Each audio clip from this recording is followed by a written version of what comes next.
Bon, alors bonjour tout le monde. On est de retour pour notre épisode 3 de nos Facebook Live. Donc aujourd'hui, la gestion des blessures aiguës. Alors, je commence à vous souhaiter la bienvenue à tout le monde. Pierre-Olivier Hainaut, compagnie toujours de Bastien Garon. Deux physiothérapeutes chez Physio Interactive. Donc, comme on disait pour le troisième épisode, donc on va essayer de vous expliquer là, ce qu'on fait quand on vient tout juste de se blesser.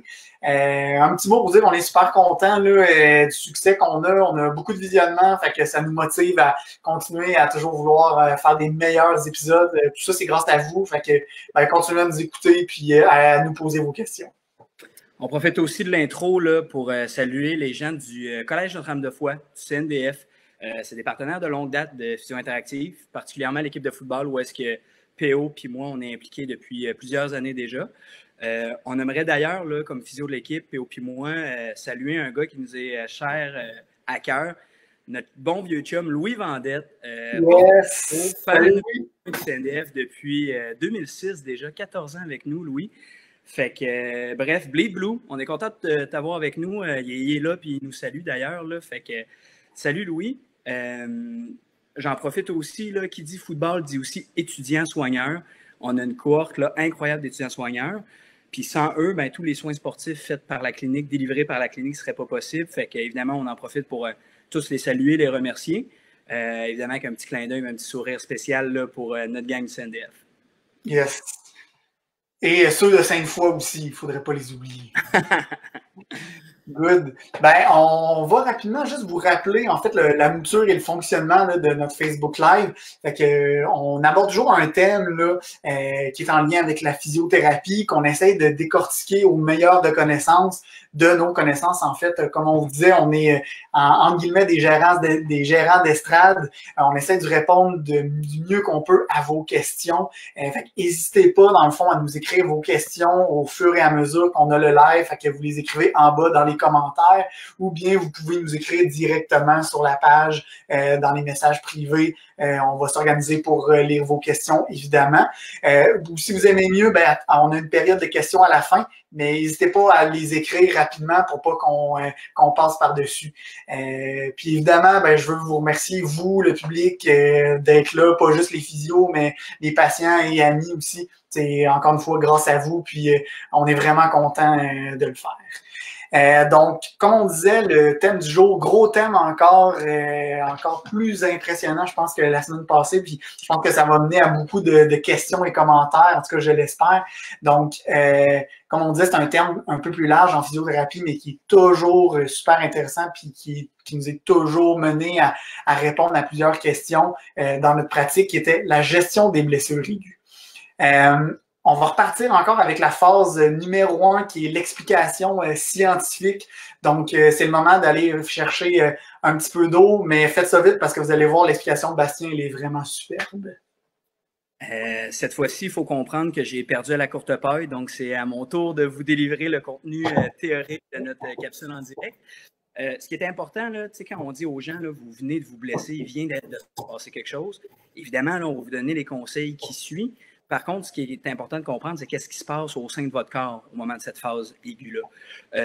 Je me permets d'emprunter un concept là, de Fort Boyard, c'est-à-dire les clés de nos collaborateurs. Fait qu'on a 3 phases aiguës, 3 portions de la phase aiguë à vous expliquer aujourd'hui. Fait que phase numéro 1. Quand on se fait une blessure traumatique, que ce soit une compression, on se tourne la cheville, on se déchire quelque chose, on parle d'une phase qu'on dit inflammatoire. Cette phase inflammatoire-là, c'est une cascade chimique qui est ordonnée, qui est produite en fait par le corps, dans le but de détruire les cellules qui, elles, se sont faites briser, maganer pendant le trauma, pour après ça, en fait, initier un processus de guérison, de rétablissement de la structure. Dans la première phase, ce qui se passe en premier, bon, comment on peut appeler ça, c'est la portion où est-ce qu'on détruit les cellules qui ont été atteintes. C'est là que vous allez remarquer là, les différents phénomènes de rougeur, chaleur, enflure, douleur qui sont présents. Ces sensations-là, c'est des sensations désagréables, des sensations où est-ce que vous dites, ben crime, il y a certainement quelque chose qui cloche. Pourquoi on développe ça? Pourquoi le corps développe ça? C'est un signal, en fait, de nous dire de se protéger, d'éviter de marcher, si on parle de la cheville, d'éviter de marcher dessus. Bon, évidemment, PO va nous dire que c'est une drôle façon de notre corps de nous passer le message, mais pas la meilleure. Force est de constater que ça fonctionne. Combien de temps ça fonctionne? Je pense que visuellement, ça paraît que PO et moi, on a une bonne dizaine d'années de différence. Fait que quand PO était à l'université, on parlait quand même. J'ai jamais dit que tu étais laid. Pense à George Clooney. Quel homme! Si on revient à nos moutons, quand PO était à l'université, ça pouvait parler de 7 jours à peu près. Au tournant des années 2000, je ne sais pas si c'est à cause du bug, on parlait plus de 7-10 jours. Puis en 2020, avec la panoplie d'études qu'on a, le consensus est de moins en moins clair. Puis finalement, on parle de 7-21 jours. Ce que je veux à retenir, dans le fond, là, c'est que, c'est pas qu'il n'y a pas d'amélioration durant 1 à 3 semaines. Puis 2, c'est que durant cette période-là, c'est une phase où est-ce que justement votre corps vous en a des signaux de vous protéger, c'est important de ne pas faire grand-chose. On va revenir sur le concept d'activité physique un peu plus tard. La deuxième phase, on va l'appeler la phase de reconstruction. C'est une phase positive quand même. C'est le moment où est-ce que la machine repart. Cette phase-là, c'est la cascade chimique qui a créé elle aussi. Ce qu'elle fait, c'est qu'elle va créer une nouvelle armée de cellules qui vont faire un nouveau tissu. Donc, si on dit qu'on s'est blessé à un ligament, une corde qui relie deux os ensemble, finalement, vous allez avoir une nouvelle armée de cellules qui vont créer des nouvelles fibres pour rendre ce ligament-là solide à nouveau. Par contre, ce qu'il faut savoir, c'est que le processus pour qu'elle soit aussi solide qu'initialement, ça prend plusieurs mois. Ça veut dire qu'au départ, oui, ça va être réparé, mais ça ne sera pas solide. Ça va être fragile encore pendant un moment. Finalement, troisième phase. Pendant la troisième phase, on va l'appeler la phase de remodelage. Je sais que c'est moins sexy que les 2 premières phases, mais c'est ce qui se passe quand même. Ce qu'on vient faire durant la troisième phase, c'est qu'à force de mettre les différentes cellules, l'armée que je vous expliquais tantôt, sous tension, dans le fond, cette armée-là développe une résistance. On pourrait considérer que l'armée devient plus musclée, puis est capable de supporter un stress qui est plus important, un impact des gestes plus importants puis plus répétés. Cette phase-là, elle, va s'échelonner sur plusieurs mois.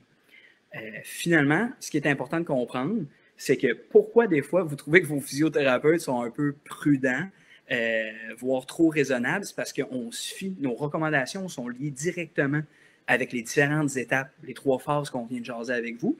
Puis c'est important, dans le fond, nous, on est en mesure de vous dire là, quand est-ce que le tissu est capable d'en prendre un peu plus, puis au contraire, quand est-ce qu'il faut mettre la pédale douce.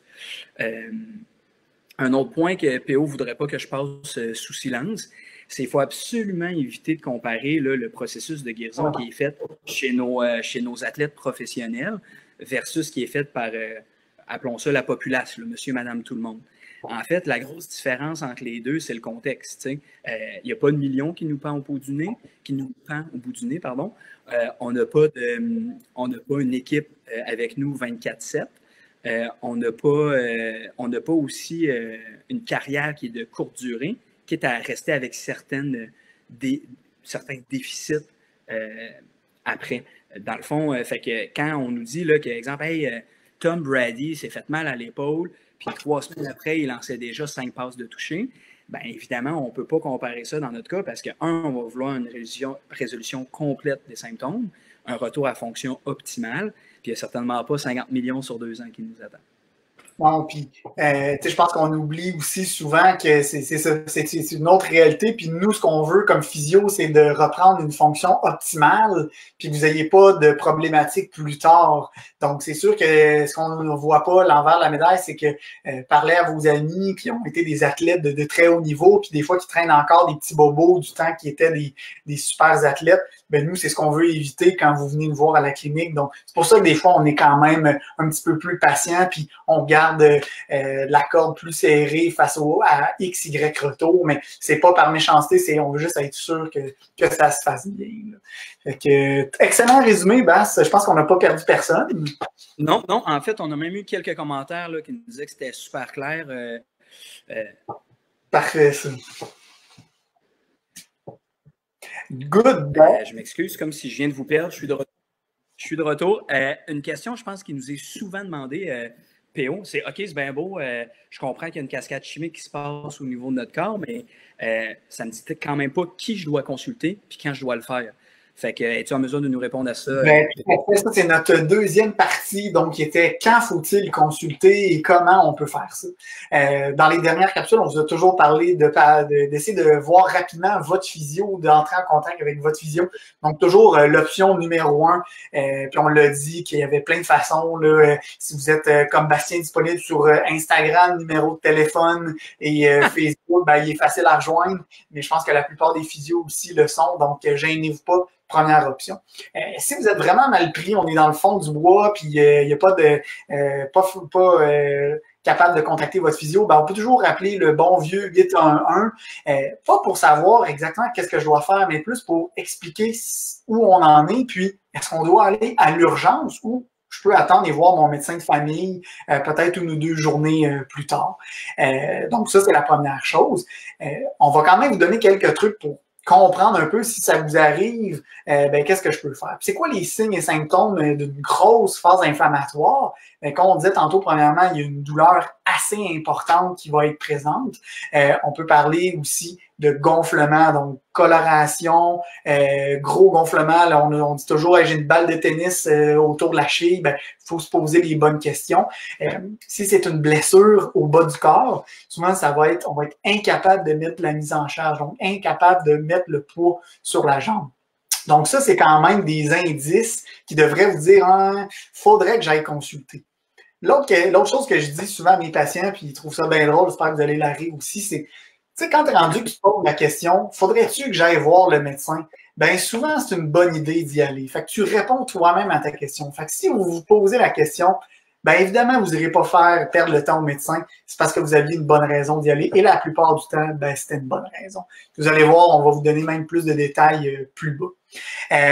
Il y a aussi des algorithmes qui existent. Donc, c'est en fait des prises de décision qui ont été décrites par la science qui nous dit, ben si tu as telle affaire, ben fais ça. Pour des blessures traumatiques, il y a les critères d'Ottawa, qui est super intéressant à voir si vous êtes coach, si vous êtes étudiant en physio, même physio. C'est une application qu'on peut même avoir sur notre téléphone. Donc, c'est en anglais Ottawa Rules. Donc, ça va vous donner des algorithmes décisionnels de quoi faire si j'ai tel problème. Donc, ça vous donne quand même une bonne idée de qu'est-ce que je peux faire. Je t'interromps une petite seconde. PO, c'est pas dans mes habitudes, mais on a notre collègue Simon Robitaille. On le salue d'ailleurs. Cette fois-ci, on n'a pas de mauvaise blague pour la gestion du bricolage à la maison et la quantité qu'on peut se permettre. Simon, il nous souligne que l'accès en physiothérapie, l'accès direct, ça veut dire de première ligne qu'on peut agir avec notre patient sans même là, passer par le médecin, c'est disponible depuis 1990. Pour ceux qui se le demandent, c'est ma date de naissance aussi. Là. C'est allé là. Je suis allé là. Bref, on a accès à la physiothérapie directe. Fait que pas besoin de passer par le médecin. Fait que quand exemple, la gentille là, personne qui vous répond au 811 vous suggère d'aller en physiothérapie, ben, contactez directement votre physio. Là, pas besoin de prescription pour ce faire. Exact. Comme on disait, le médecin va être intéressant si on a besoin d'exemples de radiographie. Mais comme Simon disait, excellent commentaire, oui, la physio est disponible. L'autre concept général, excusez-moi, qu'on se fait souvent parler, vous avez peut-être déjà entendu des genres de principes. Là, il y a plein de phrases, il y a plein de mots-clés là, que vous avez pas entendus pour comment éviter qu'une blessure aiguë progresse. Tous ces principes-là ou tous les acronymes que vous avez, ben, en fait, là, grosso modo, ce qu'ils disent, c'est protéger l'articulation ou l'endroit qui a été blessé, comprimer s'il y a du gonflement, donc soit avec un bandage élastique ou avec une serviette à la limite, faire l'élévation, donc assurez-vous que l'exemple, le bras est plus haut que le cœur pour que le sang ou le gonflement puisse descendre. Donc, ces principes-là, peu importe l'acronyme que vous avez entendu, ben, c'est généralement ça.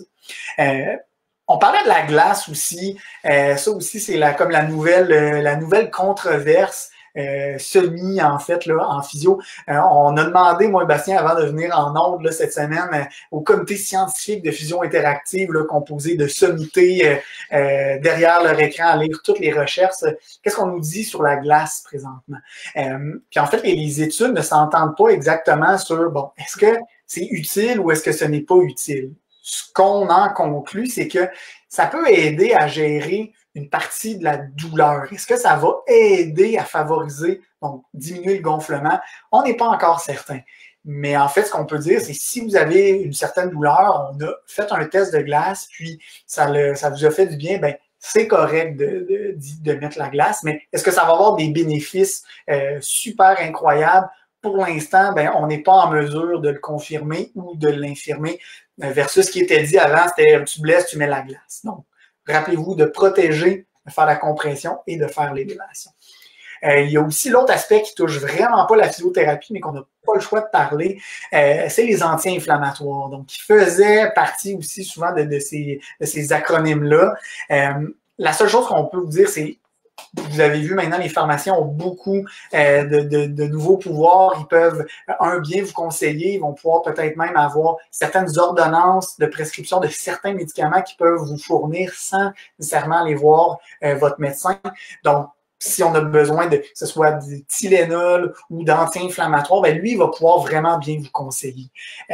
Puis ce qu'on a à la clinique, c'est qu'on a, un canal de communication facile avec certaines pharmacies. C'est vraiment juste un modèle de lettre qui explique un peu ce que nous, on a vu en physio pour essayer de pister un peu le pharmacien sur, bon, ben voici telle blessure, qu'est-ce qu'on pourrait faire? Donc, ça peut l'aider dans le fond, à vous prescrire ou à vous dire ben, telle médication va être vraiment bonne pour vous. Donc, tu sais, c'est juste pour respecter nos champs de compétences. Puis, ben, on utilise peu les pharmaciens. Donc, s'il y a des pharmaciens qui nous écoutent, ben, j'espère que vous allez avoir des gens qui vont venir vous poser des questions sur des blessures traumatiques et qui auront un mot de leur physio.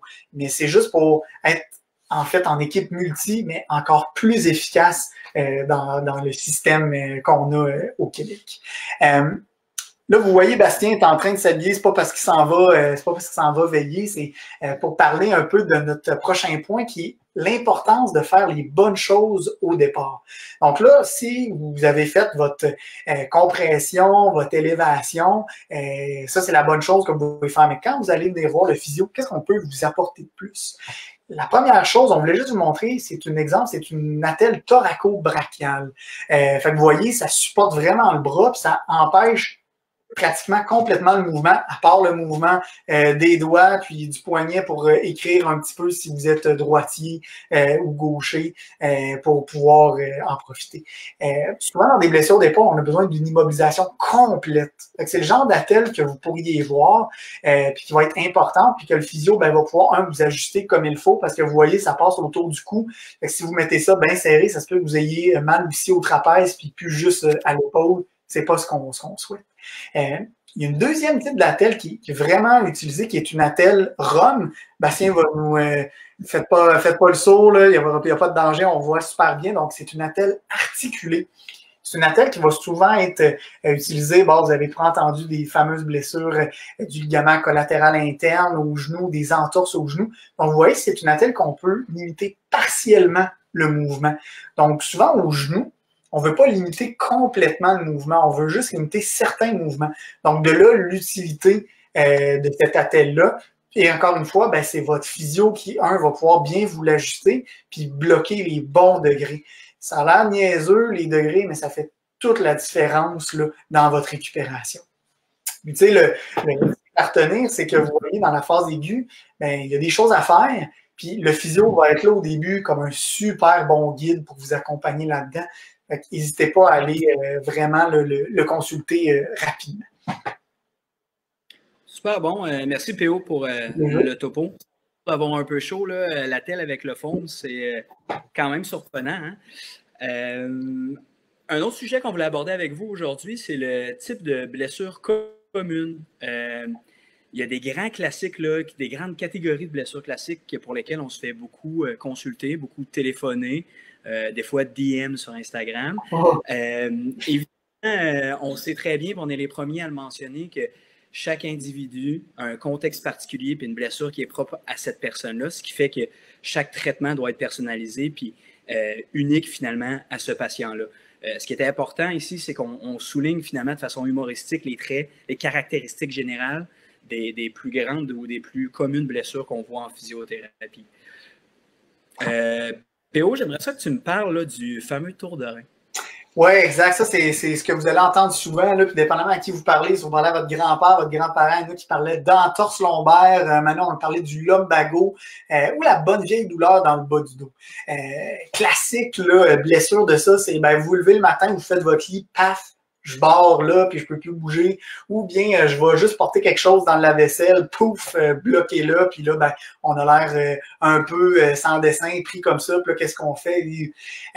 Ce qui est important de savoir, c'est que la plupart du temps, dans ces blessures-là, notre pire ennemi, c'est les positions statiques. Que ce soit assis, couché dans une certaine position, debout longtemps. C'est vraiment, ce qu'on veut, c'est bouger en fonction de la douleur. Ça peut paraître un peu bizarre, comme on disait, en phase aiguë, de dire, il faut bouger, mais l'activation spécifique avec des exercices spécifiques vont vraiment faire une grosse différence, même dans les premiers jours et dans les premières heures. Il y a ce qu'on appelle un concept là, pour les gens qui ont peut-être déjà vu ou consulté un physio pour ça, de direction préférentielle. En fait, ce qu'on veut, c'est trouver le mouvement qui va vous soulager, puis vous donner des façons de le faire de façon répétée dans la journée. Donc, ce qu'on veut, c'est bouger de façon efficace à vous soulager. Puis ça, ben, c'est vraiment le physio qui va pouvoir vraiment bien vous orienter au début avec tout ça. Ce qui est intéressant aussi, là, depuis le début du confinement, c'est qu'on a développé l'aspect de la téléréadaptation. Fait de faire de la suivi de physiothérapie, mais à distance. Puis les cas, pour les gens qui ont déjà subi des cas aigus là, de blessures, là, puis on va parler spécifiquement de la région lombaire, là, donc du bas du dos, c'est bien force est de constater que ces gens-là, on les traite pas beaucoup, c'est-à-dire qu'on met pas beaucoup nos mains dessus. C'est bien plus les conseils généraux que PO vient de nous parler, la direction préférentielle propre à cette condition-là. Puis les recommandations là, de la journée, là, justement, de ne pas avoir une posture pendant plusieurs minutes, voire plusieurs heures, de faire les exercices à telle et telle fréquence. Est-ce qu'il y a ou non utilisation de médicaments, puis se tourner vers le pharmacien, etc. Fait que bref, en ce moment, le fait d'avoir une condition aiguë, puis la téléréadaptation, c'est un super bon match. On est en mesure de vous aider autant que si on était en clinique. Vas-y, excuse-moi, je ne sais pas si tu avais quelque chose à ajouter ou tu voulais nous parler de claquage. Non, ben je veux juste inviter s'il y a des gens d'ailleurs qui ont des questions, si on parle d'un certain type de blessure, puis vous dites hey, moi j'ai ça, je veux me renseigner ou tout ça, ben n'hésitez pas, c'est le moment de les poser. Puis vas-y. Ben, d'ailleurs, il y a un bon ami, Nicolas Montmini, qui fait un petit clin d'œil et qui dit ça me rappelle un genre de blessure que je connais, ça. Fait qu'on te salue, puis j'espère que ça va mieux d'ailleurs.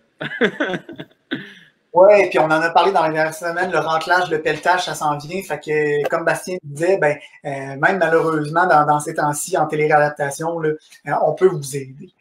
Deuxième type de blessure qu'on voit souvent, le claquage musculaire. On pourrait même, à la limite, mettre la contusion, là, ce qui est communément appelé dans le jargon le Cherry Horse ou le Charlie Horse. Donc, c'est vraiment souvent soit un lien avec un trauma direct ou avec un mouvement, un geste sportif répété. Mais tu sais, on parle de geste sportif, ça peut être un geste aussi, justement, à la maison, soulever une charge très lourde, donc un mouvement quand même assez rapide qui va créer une blessure musculaire. Dépendamment, il y a plusieurs degrés de blessure musculaire qui peuvent donner ou non de la coloration, mais même si c'est plus une élongation, donc une blessure plus mineure, ça peut quand même nous poser certains problèmes. Ce qui est important de faire avec le claquage musculaire, c'est de laisser le muscle blessé au repos, entre guillemets, mais il faut quand même continuer à travailler les muscles autour. Donc, il peut y avoir des exercices plus spécifiques aux muscles autour, tout en laissant le muscle qui est blessé de façon plus en repos. On peut des fois mettre un petit peu certains exercices d'étirement qui sont spécifiques. Puis encore une fois, ben là, votre physiothérapeute va jouer un rôle super important parce que lui, ben, connaît bien toute la fonction de chacun des muscles, et lui va être vraiment capable de vous dire, ben, tel exercice, on évite, ou tel exercice, non, c'est super bon, surtout en début de blessure. Fait que, vous voyez, le traitement en phase aiguë, ben, c'est bouger, mais bouger de façon spécifique pour ne pas blesser le muscle atteint. Ça, c'est, comme on disait, pour le claquage.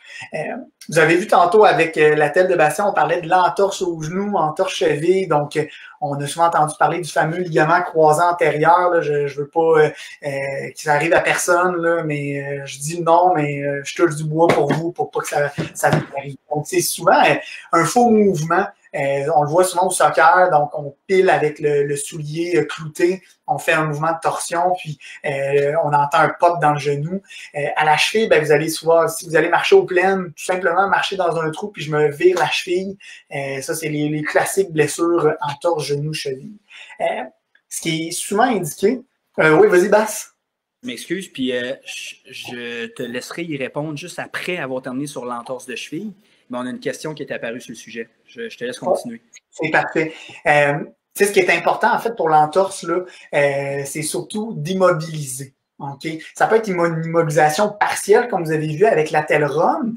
Comme on dit, ben, il y a un protocole qui nous permet de bloquer certains degrés à une période donnée. Mais c'est important de bien faire ce protocole-là. Il ne faut pas que la jambe bouge trop, mais il ne faut pas non plus qu'elle soit immobile. Donc, vous voyez, pour des cas d'entorse, ça peut être une immobilisation partielle. Puis souvent, on va conseiller aussi les béquilles pour ne pas mettre de poids. Donc, quelques jours de béquilles peuvent être bénéfiques, mais pas 21 jours de béquilles, juste quelques jours, dépendamment de la gravité de la blessure. Puis votre physio va être capable de l'évaluer puis de faire un bon travail. Vas-y, je te laisse avec la question, Bass. On a quelqu'un justement qui a subi une entorse à la cheville, qui a été suivi, mais malheureusement pas assez longtemps en physiothérapie. Je vous rassure, là, c'était pas chez Physio Interactive. Puis, je l'ai lancé. C'est bon, c'est parfait. La question qu'elle avait pour nous, c'est je m'apprête à faire un retour au jeu, puis je me demande qu'est-ce qui est plus adéquat, une chevière que j'achète ou encore un taping que je reproduis là, à l'aide de bandages là, à chaque match? Ouais, ça, c'est l'éternelle question. Puis je pense que tous les physios qui écoutent, si vous suivez des équipes de sport, vous la faites poser. Je me la fais d'ailleurs souvent poser au cégep de Sainte-Foy avec le basket des entorses de cheville. On en voit une et une autre. Marco, qui nous écoute sûrement aussi, pourrait en témoigner. En fait, moi, ce que je vais recommander, c'est souvent le port de la chevière. Pourquoi le port de la chevière? Un, c'est que c'est beaucoup plus rigide et à travers un match, la chevière ne va pas perdre va pas gagner de la souplesse ou va pas prendre de l'élasticité. C'est-à-dire qu'elle est tout le temps solide. Donc, que ce soit en début de match ou en fin de match, votre cheville va être vraiment stable dans la chevière, donc beaucoup moins de risque de blessure. Ce qui arrive justement avec le tape, c'est que à partir on parle d'une vingtaine de minutes, 30 minutes, le tape va prendre de l'élasticité. Donc, à ce moment-là, il va être moins efficace. Il y a des joueurs de soccer, là, je sais, pardonnez-moi s'il y en a qui nous écoutent, mais c'est une autre vérité, c'est que souvent les joueurs de soccer n'aiment pas la chevillère parce que ça limite trop le mouvement. Certains diront qu'ils sont un peu piqués, mais bon. À ce moment-là, oui, je vais y aller avec le taping parce que, ils veulent avoir une certaine amplitude de mouvement. Ce qui va être important comme physio ou vous comme coach, si vous avez à faire des tapings, c'est peut-être à la demi ou quand il y a une pause, de s'assurer que le taping est encore solide. Puis s'il a l'air d'être tout mou, on rajoute des bandes ou on refait le taping pour la deuxième partie du match. Ça serait mon conseil à donner si on choisit le taping. Mais honnêtement, la chevière est vraiment un super bon atout. D'ailleurs, je pense que c'est numéro 1, je pense que c'est au-delà de ses attentes. Si j'ai un petit point à rajouter, je dirais seulement que il y a une panoplie de chevières disponibles sur le marché. Puis encore une fois, votre physiothérapeute peut être vraiment un bon allié là, dans le choix de la bonne attelle. On parle de la chevière en ce moment, mais c'est vrai pour n'importe quelle attelle, là, que ce soit elle du genou, celle que j'avais tout tantôt à l'épaule aussi. Puis, tu sais, pour ce genre de service-là, là, un email, un téléphone, là, ça fait super plaisir. Les gens, des fois, ont des idées préconçues là, qui vont être chargées pour chaque conseil qu'on donne. Tu sais, gênez-vous vraiment pas pour nous appeler, nous écrire pour ce genre de conseils-là. Ça va nous faire plaisir de vous aider. Exact. Puis ça peut être mêlant parce qu'il y a plusieurs compagnies, plusieurs types. Fait que si vous n'êtes pas certain, si on veut vraiment acheter la bonne chose, c'est parler à votre physio, c'est sûr que ça va être facile, puis ça va vous éviter d'avoir une mauvaise surprise. On a une bonne blague d'un ancien joueur du CNDF, Olivier Giroux, qui rajoute que les tapings de Bastien sont quand même meilleurs que la chevillère. J'avais pensé qu'il m'aurait incité, là, mais j'étais un peu déçu, mais c'est correct. On va passer à la prochaine articulation, parce que sinon, on finira pas. on change complètement, on s'en va à l'épaule. Donc, on parle souvent de subluxation ou de luxation d'épaule. Si vous écoutez RDS, vous avez probablement entendu la séparation de l'épaule. Donc, c'est vraiment l'humérus qui va sortir de l'articulation, qui peut se rembarquer par lui-même ou qui peut nécessiter d'être réduit à l'hôpital. Donc, c'est ce qu'on appelle la luxation, subluxation. Ça arrive la plupart du temps quand on va se protéger d'une chute. Donc, exemple, j'arrive pour tomber, je mets ma main en avant et hop, l'épaule comme ça va sortir vers l'avant. Ou bien, si je tombe directement ou si je reçois un coup directement sur l'épaule, il peut avoir la fameuse subluxation. Ce qui est important, puis on le disait un peu tantôt avec la telle thoraco-brachiale, c'est que dépendamment de la sévérité ou du nombre que vous avez eu, ça prend une immobilisation complète. Avec la telle sur quelques jours, des fois quelques semaines. C'est très variable d'un individu à l'autre et en fonction de l'âge aussi. Donc ça, c'est vraiment important d'avoir la telle, donc de consulter rapidement, surtout votre physio, vraiment bien. L'autre chose qui est importante, si vous êtes victime de tout ça, c'est d'aller passer une radiographie. Donc si vous appelez le 811 et vous dites « va à l'urgence », parce que tu as débarqué ton épaule, ben écoutez la madame ou le monsieur du 811 puis allez-y, parce que oui, on voit souvent des fractures. Donc, c'est important de passer la radiographie pour une subluxation d'épaule. Et en plus, ben, vous allez voir le médecin qui va déjà, lui, vous remettre la fameuse attelle pour que vous soyez immobilisé. Donc, c'est hyper important de consulter le médecin. Parlant de blessures plus importantes comme la luxation d'épaule, PO, on a eu une autre question en messagerie privée sur notre page là, Physio Interactive. On n'est plus à l'épaule. C'est une patiente qui s'est cassé le poignet. Puis son orthopédiste, je précise là, pour les gens à la maison qui ne le savent pas, mais un orthopédiste, c'est un chirurgien qui s'occupe en fait là, de réparer tout ce qui est, appelons ça, osseux articulaire. Donc, je reviens à la question. Je me suis cassé le poignet. Mon orthopédiste m'a juste dit de bouger. Pas besoin de physiothérapie. Qu'en pense PO? Ouais. Puis la personne demande la réponse de PO spécifiquement. Est-ce que tu y vas ou tu veux que j'y aille? Ah ben, elle a demandé PO, fait qu'il y a aussi bien que tu y ailles, puis je compléterai si jamais. Bon, c'est bon. Ben, tu sais, en fait, ce qui est important de savoir, c'est que oui, on peut, vous allez être capable de vous en sortir. Par contre, si on veut que ça soit plus rapide, ben c'est sûr qu'en physio, avec des exercices spécifiques, on va être capable d'aider la mobilité avec des mobilisations osseuses. Donc, on est capable d'aller bouger un os par rapport à un autre pour améliorer le mouvement puis diminuer la raideur. Donc, c'est sûr qu'on va être capable de, vous améliorer et surtout de faire en sorte que ça soit beaucoup plus rapide. Je sais que des fois, ils vont donner, j'ai quelques patients d'ailleurs qui sont arrivés avec des fractures de poignet qui ont une feuille donnée par l'infirmière qui a 3 exercices qui sont d'ailleurs des super bons exercices. Mais sachez que des exercices de mobilisation, de renforcement, ben, il doit en avoir 43. Fait que nous, en physio, ben, la bonne nouvelle, c'est qu'on les connaît tous. Fait qu'on va être capable de, vous en donner plus. Donc, vous allez avoir plus de devoirs à faire à la maison. Vous allez certainement vous améliorer plus rapidement puis retrouver une fonction décente. Au lieu que ça prenne 6 semaines, ben, ça va peut-être en prendre 3 ou 4. Donc, on a quand même un gain à ce moment-là. Puis, ça vous permet de retrouver la fonction plus rapidement. Donc, je vous dirais, si vous le pouvez, je pense que oui, ça vaut la peine de consulter votre physio rapidement pour vous aider. C'est un bon wrap-up, hein? Une meilleure structure, bien encadrée, optimiser la guérison. Tu viens de le dire. On ne se fera pas appeler de Dr Arruda cette fois, vu que moi, j'ai comme zigonné. J'en connais qui vont être contents. Il te reste une dernière structure ou une dernière blessure commune que tu aimerais nous parler? Oui, la bonne vieille tendinite traumatique. Prenons exemple sur l'épaule, ben, ça peut être encore une fois une chute, qu'on ne fait pas nécessairement une luxation, qu'on va juste faire une blessure sur le muscle ou sur le tendon. Ou bien le bon vieux travail de si vous taillez vos headsets, les bras dans les airs comme ça, ou si vous allez à un party de bureau, puis on danse toute la soirée, puis là, ben, le lendemain, l'épaule ne bouge plus, vous n'êtes pas capable de lever le bras. C'est juste pour vous montrer que des fois, à première vue, la phase inflammatoire, que ce soit une subluxation ou une tendinite traumatique, peut se ressembler. Donc, pas beaucoup de mouvements, tout ça.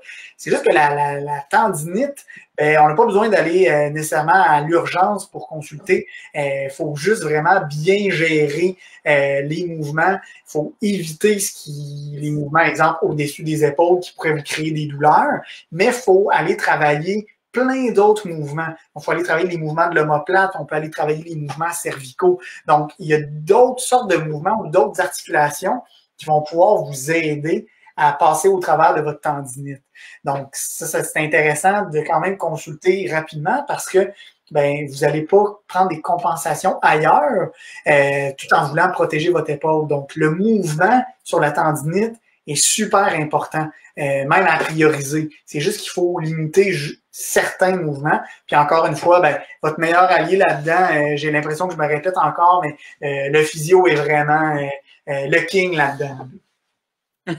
On a une autre question pour nous, PO. C'est Natacha qui demande, Natacha Martin, une collègue, on la salue, qui nous demande qu'est-ce que vous conseillez aux gars qui s'entraînent plus qu'à l'habitude depuis le début de la quarantaine, puis qui commencent entre autres à avoir mal aux épaules? Ben, vas-y, j'ai répondu à quelques questions, puis j'enchaînerai. Oui.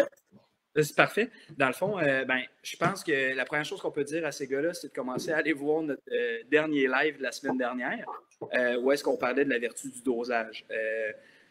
À partir du moment qu'on augmente le stress, quand je parle de stress, là, ça peut être l'entraînement, le geste répété, une charge, un nombre de fois qu'on le fait dans la semaine comme dans la journée, de façon excessive. On se rappelle là, de la bonne vieille règle du 10% d'intensité ou de volume par semaine. Ben, le risque de blessure, il vient exponentiel. Ce qui fait que, pour répondre à la question de Natacha, la première chose que je dirais à ces boys-là, c'est de slacker la pédale. Puis, éventuellement, s'ils se rendent compte que malgré le fait qu'ils retournent à un volume régulier, fait qu'à leur entraînement normal, la douleur persiste, bien évidemment, c'est de consulter. La chose qu'on veut éviter, là, c'est le bon vieux classique où est-ce que les gens disent, bon, j'arrête tout ce que je fais, je ne bouge plus pantoute, je prends des pilules, j'attends 2 semaines. Et Colin, ma douleur est exactement la même. Fait que là, je veux consulter mon physio, mais mon physio, c'est PO. Puis PO, vu qu'il est bon, ben, il y a 1 semaine d'attente. Fait que là, on est rendu à 3 semaines d'attente, post-blessure. Ça commence à fibroser, on se rappelle la phase 2, mais pas de la bonne façon. Fait qu'à ce moment-là, ben, on n'est pas en mesure là, de rattraper le temps perdu à chaque fois, ou pas comme on veut. Tu sais, certains patients, ils ont des objectifs, genre, j'ai un marathon dans 3 semaines, je veux être guéri pour mon marathon. Ouais.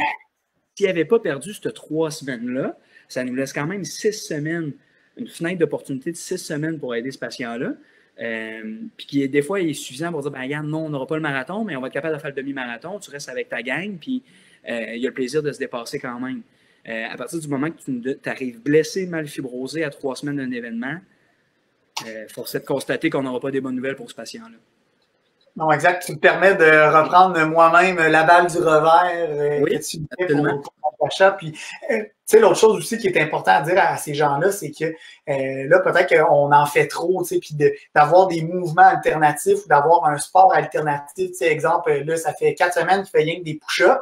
Ben, peut-être qu'il pourrait faire d'autres choses. Fait que, tu sais, on parle souvent, bon, le meilleur exemple, c'est par rapport à la course à pied. Quelqu'un qui court beaucoup, qui va se blesser, ben souvent, on va l'amener soit en vélo, soit en natation. Donc, d'avoir un sport alternatif, ça, c'est une bonne idée. L'autre chose aussi, puis je reprends la balle au vent face à la physio, mais ça, c'est le genre de choses qu'on pourrait dire à cette personne-là, ben demande à quelqu'un qu'elle te filme quand tu vas faire le mouvement, puis tu peux l'envoyer à ton physio un cours vidéo, dire, regarde, voici comment je m'entraîne, voici le mouvement qui me fait mal. Puis le physio, ben va être capable de bien voir le mouvement, puis peut-être se rendre compte que ben, tu fais des compensations ou tu fais pas le mouvement de la bonne façon. Puis on le disait encore une fois la semaine passée, ce qu'on veut en physio, c'est la qualité du mouvement. Donc, quand on va être capable de voir ben, que la qualité est bonne, on va dire, parfait, tu peux recommencer à faire ce mouvement-là. Mais c'est une bonne stratégie aussi de se filmer puis d'envoyer ça à ton physio pour dire, ben ça va pas, qu'est-ce que je peux faire pour l'améliorer? Super bon. J'ai ce que j'ose croire être la meilleure question de la soirée jusqu'à date, PO. Ah oui, c'est Louis Beaupré. Autres, là. Monsieur Louis Beaupré, que je ne connais pas, mais que je salue évidemment, qui nous demande, est-ce que les personnes âgées sont davantage à risque de blessure? J'aimerais me permettre tout de suite un petit aparté, si tu veux bien, PO. Je vais donner un concret là, pour les gens qui me connaissent, savent que j'adore la course à pied puis tout ce qui a trait au triathlon. Puis une blessure qu'on remarque beaucoup chez les gens qui vieillissent, évidemment, c'est une blessure, puis pourtant, ils n'ont rien changé dans leur habitude de vie. Qu'est-ce qui se passe? Puis les gens souvent sont confus de dire, je n'ai pas exagéré dans mon sport, je vais aux mêmes intensités, à la même vitesse que j'allais d'habitude dans mon entraînement, mais je ne supporte plus aussi bien ces entraînements-là. Ce qui se passe, en fait, c'est qu'on a une réserve musculaire. on est capable de faire certaines tâches. Puis passer aussi un âge aussi bas que 30 ans, ben, on commence à perdre de cette masse musculaire-là si on ne fait pas un effort, si on ne déploie pas un effort supplémentaire pour le garder. Ce qui fait que quelqu'un qui garde le même entraînement, disons par exemple de course à pied, mais qui ne pallie pas la perte de masse musculaire avec un entraînement parallèle à son activité physique, ben, il y a une moins grande réserve fusionnelle de muscles pour se permettre de faire l'activité, puis il se met évidemment plus à risque de se blesser. Fait qu'un concept important, c'est que, si quelqu'un dit ben, je ne veux pas m'entraîner de façon musculaire, OK, on va y aller avec ça, mais il faut qu'il réduise son intensité ou son volume d'effort parce qu'il ne pourra pas se permettre, en vieillissant, je parle de 30 à 40, à 50, à 60, à 80 ans, ne pourra pas se permettre. Par contre, quelqu'un qui ajoute un entraînement musculaire parallèle à son activité physique, je le répète, j'ai nommé la course, mais ça aurait pu être du vélo, la natation, va pouvoir en fait continuer de faire son sport sans se blesser. Les concepts généraux de respecter le dosage, respecter les symptômes, s'entraîner, connaître la technique du sport qu'on pratique, avoir le bon équipement, c'est vrai pour tous les âges. Mais ce qui joue en notre défaveur en vieillissant, c'est la perte de masse musculaire. Puis j'ajouterais aussi, ce qui est important, c'est que, tu sais, là, tu parles de quelqu'un qui a toujours fait le sport. Fait qu'effectivement, souvent, que ce soit les tendons, les muscles, ont quand même, les cellules ont une bonne résistance. Si vous avez arrêté de pratiquer le sport, puis vous dites, ben, je me remets à pratiquer ce sport-là à un âge plus vieux ou que vous avez une longue pause, c'est pas impossible aussi que ce soit les tendons, que ce soit les muscles, au niveau structurel, il n'y a plus la même capacité de soutenir la charge. Donc, ça prend vraiment un entraînement super progressif quand on revient à une nouvelle activité, mais qu'on reprend un sport qu'on n'a pas fait depuis un certain temps. Fait que, il y a ça aussi qu'il faut faire attention. Il peut avoir effectivement quelquefois au niveau structurel des vices qui pourraient prédisposer à une blessure. Mais si c'est bien fait, hein, quand c'est bien dosé, quand c'est bien encadré, le risque de blessure est quand même mineur. Vraiment intéressant, c'est bon. Une autre question, on va dire un peu plus légère pour nous, PO. Puis comme tu es un gars qui a soigné du soccer pas mal, je te la laisse. La question va comme suit. Certains joueurs de soccer semblent avoir des blessures aiguës, invisibles, qui se règlent rapidement. Avez-vous un truc pour ça?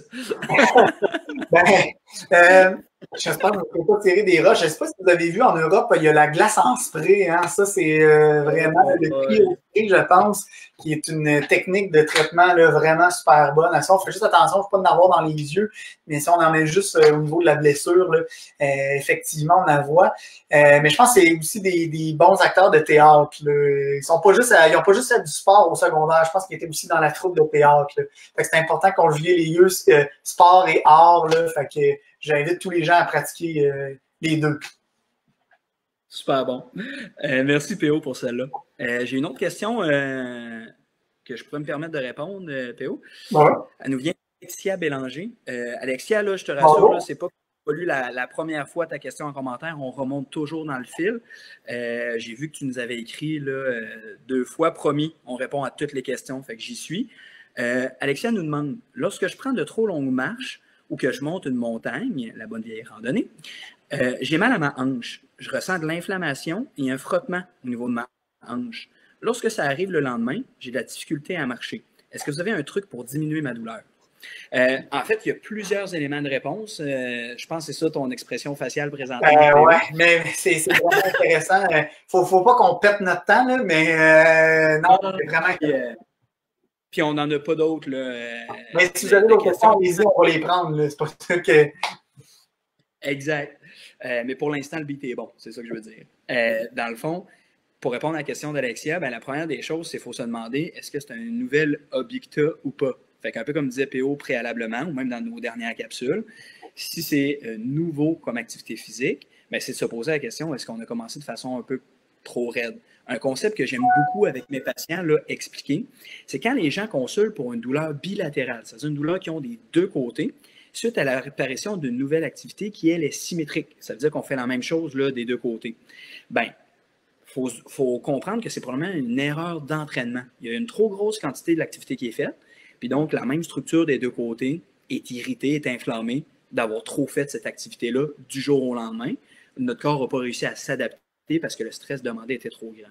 À partir du moment que la douleur est unilatérale, seulement d'un côté, et que le sport, lui, est encore symétrique, comme la marche, la randonnée, il faut se demander qu'est-ce qui se passe de ce côté-là, qui ne se passe pas de l'autre côté. Faut comprendre là, que nos hanches, puis je me permets de. C'était pas prévu avec notre productrice, j'espère que Marie-Ève nous en voudra pas. Je ressors. Ouais, ouais. Je m'aventure, je m'aventure. Il sort là, c'est bon. Oui. Un truc là, pour les gens qui se demandent, là, les physios qui nous écoutent, là, le poignet sur la clavicule, ça nous libère toujours la hanche pour faire des explications après. Ça sera donné comme truc.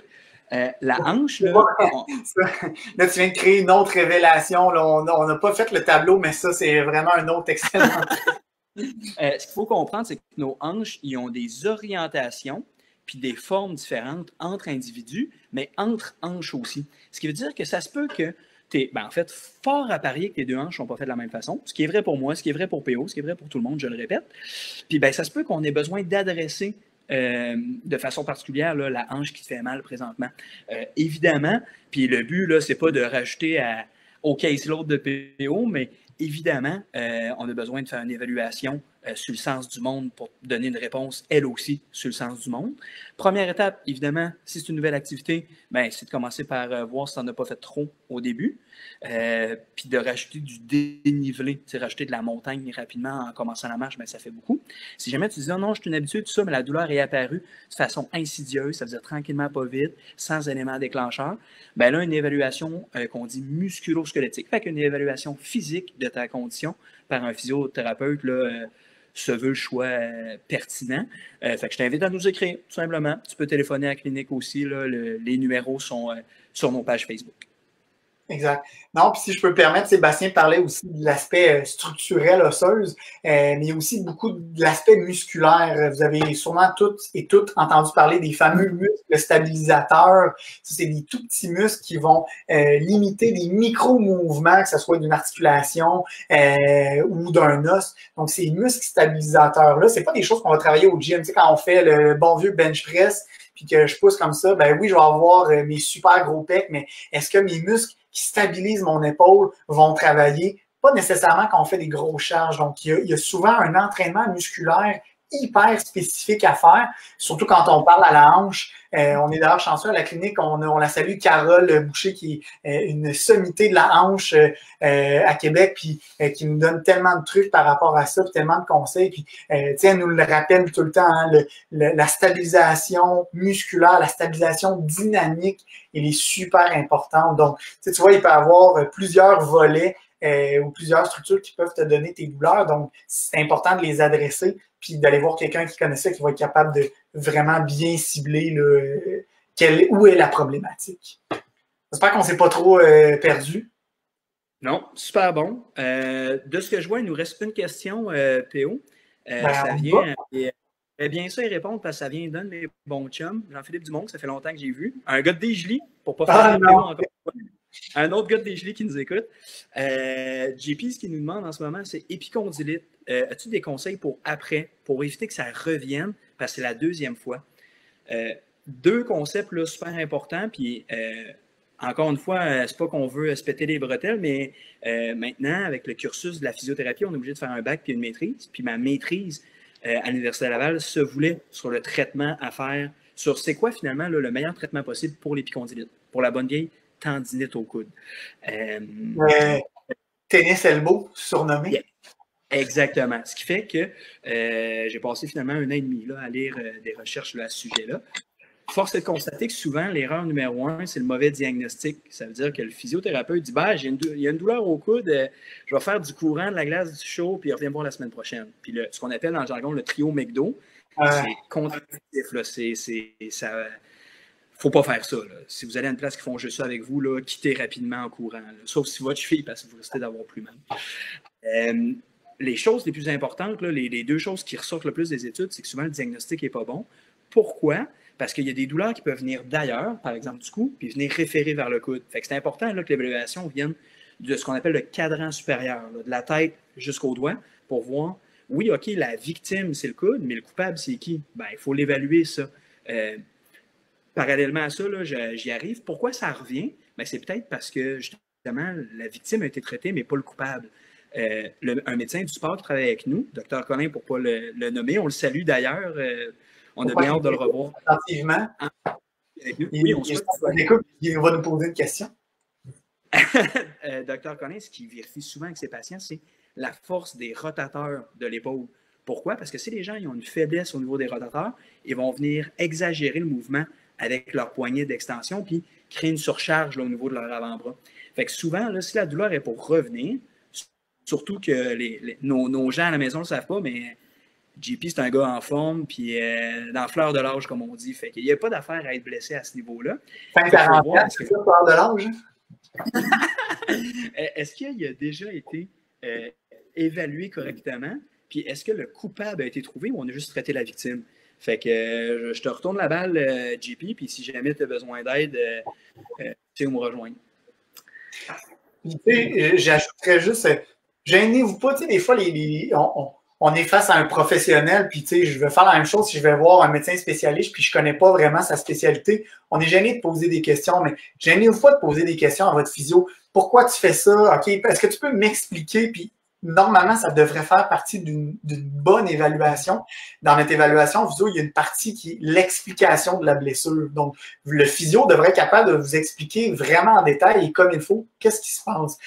N'hésitez pas à poser des questions. Puis c'est pas de, tu sais, on se sentira jamais challengé en physio. En fait, on va trouver ça motivant parce que on va se dire, OK, il faut vraiment que j'y réexplique pour pas qu'ils se reblessent ou pour pas qu'ils reviennent dans des patterns de douleur. Donc, tu sais, si j'ai un conseil aussi à donner, poser des questions, puis demander, OK, pourquoi je fais tel exercice? Rappelle-moi, c'est quoi ma blessure? Ça va vraiment vous aider, puis ça va aider le physio aussi à lui à être meilleur avec vous. Fait que juste de poser des bonnes questions, c'est super bon. J'aime vraiment ce que tu viens de dire, PO, puis si tu me permets de résumer, là, quand vous quittez votre première rencontre en physiothérapie, il faut que vous sachiez qu'est-ce que vous avez, diagnostic. C'est quoi le plan? Il faut partir avec un plan. Qu'est-ce qu'on fait, qu'est-ce qu'on ne fait pas, puis pourquoi on fait certains des exercices, puis pourquoi on évite certaines activités, puis savoir comment c'est supposé évoluer. Puis ben, le fait d'avoir ce plan-là, ben, ça nous raccroche à une certaine réalité, puis ça nous donne l'espoir, puis ça nous donne une structure sur laquelle se tenir. Puis à partir de là, ben, en fait, on sait aussi quand reconsulter. C'est quand que j'ai fait assez de progrès pour mériter une autre visite. Quand est-ce que j'ai de la douleur ou que ma condition est stable, il faudrait que je retourne voir mon physio. Le concept là, de voir un physio 15 fois semaine, c'est dépassé. Là, on veut outiller, structurer finalement notre patient. Exact. Puis, je vais parler pour moi. J'utilise un super programme qui a des photos des exercices. Vous allez toujours avoir des photos hyper claires. Je sais que Bastien dessine, mais c'est tout le temps tout croche. Fait que, moi, vous allez voir, c'est super clair. Là, fait que gênez-vous pas si vous voulez des beaux exercices. Là, venez me voir, là, puis ça va être super clair. La télé-réadaptation, ça de bon, je suis rendu avec l'utilisation du même. Tu vas me challenger. Je suis rendu là. Super, on a fait le tour des questions que les gens avaient pour nous, PO. C'est bon. On arrive à la fin. Encore une fois, là, on a rappelé une bonne heure, sérieux, c'est cool vous voir là, interagir avec nous. Là. On a vu là, plusieurs dizaines de personnes constamment avec nous. C'est vraiment cool. Évitez pas, justement, là, ce qui rend ça intéressant, c'est le fait que vous nous posez des questions. Je reviens à M. Beaupré tantôt, là, sa question sur la condition physique, le risque de blessure et l'âge, c'était génial. Gênez-vous vraiment pas à nous écrire, que ce soit en commentaire là, en bas ici. Même après le live, là, le live reste disponible, fait que gênez-vous pas pour écrire. On les regarde toutes. Le deuxième live, on est revenu répondre à une question du premier live. Puis on continue de retourner voir le premier live, voir s'il n'y aurait pas une réponse pour le quatrième live. Fait que gênez-vous pas. Sinon, nos boîtes de messagerie sur les pages Physio Interactive, Clinique Cortex sont disponibles. On est rendu aussi avec un compte Instagram. On le répète, Physio Interactive, petite barre en bas, pardon, Cortex. Comme c'est écrit. Faut pas gêner. Yes, faut pas gêner pour aller le voir.